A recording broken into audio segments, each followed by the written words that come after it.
Siapa di antara kita yang malamnya sudah istighfar sebelum tidur? Siapa di antara kita baca surat ayat kursi misalnya, baca 3 surah terakhir, Al-Ikhlas, Al-Falaq, An-Nas? Siapa yang sebelum tidurnya sudah menyiapkan bangun malam jam berapa? Saya pengen tahajud jam sekian, berapa rakaat surat apa yang dibaca? Siapa yang sudah menyiapkan saat bangunin berdoa untuk keluarganya, memohon pada Allah kebaikan untuk istrinya atau suaminya atau anak-anaknya? Siapa yang saat malam memohon kebaikan hidayah untuk tetangganya yang belum masuk Islam supaya dapat hidayah? Siapa yang bangun malam, yang saat bangun malamnya memohon kebaikan untuk teman-temannya di kantornya dan sebagainya? Itu kalau kita praktekkan, indah luar biasa. Itu ada di Quran surah ke-39 ayat 53. Qul ya ibadiyalladzina asrafu ala anfusihim la taknatu min rahmatillah. Firalkan Muhammad sallallahu alaihi wasallam, hei hamba-hambaku, kata Allah, siapapun di antara kalian yang pernah berbuat banyak dosa dan berlebih dalam dosa itu, jangan pernah putus asa dari rahmat Allah subhanahu wa ta'ala. Innallaha yaghfirudz dzunuba jami'a. Kalau Allah sudah berkehendak melimpahkan rahmatnya, maka dengan rahmat itu Allah berkenan mengampuni semua dosa-dosa yang pernah dilakukan. Hei orang yang merasa dosanya sudah berlumur begitu banyak, sehingga setan memberikan provokasi, kamu nggak mungkin diampuni, dosa kamu udah kebanyakan, kamu nggak mungkin mendapatkan ampunan, hati kamu itu udah menghitam, sejengkal kayaknya tinggal ke neraka. Ini kan, sampaikan pada mereka Muhammad sallallahu alaihi wasallam, kata Allah, hei jangan putus asa dari rahmatku.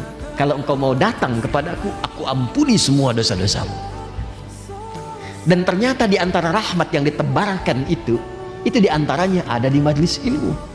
Dan kalau Allah sudah berikan rahmat kepada seorang hamba dan mengampuni dosanya, maka ada getaran dalam jiwanya untuk merubah diri menjadi lebih baik. Kalau kita melatih sholat dengan baik, dapat pahala. Jangan cuma pada yang fardu, karena yang tidak pengen banyak ikhlas pun 5 waktu juga. Kalau pengen dapat itu menjadi mukhlas, maka latihan, tambah sunnah, tahajud. Gak apa-apa malam pertama itu, gak apa-apa 2 rakaat juga gak ada masalah.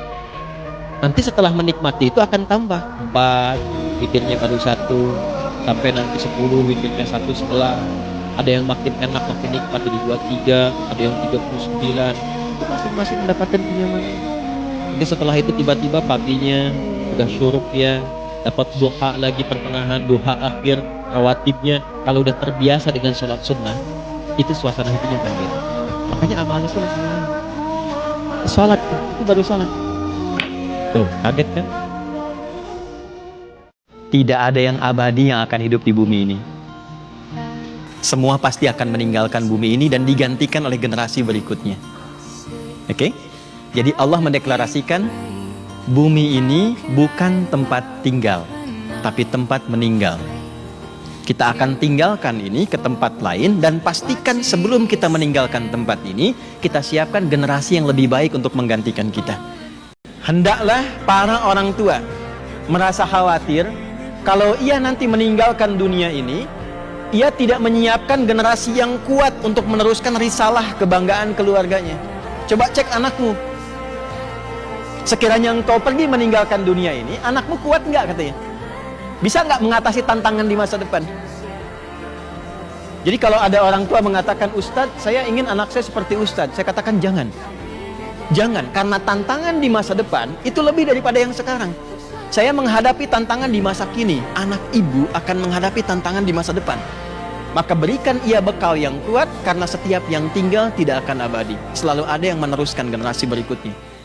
Gampangnya gini lah, kenapa sih Nabi itu diutusnya di lingkungan masyarakat yang ekosistemnya sudah rusak?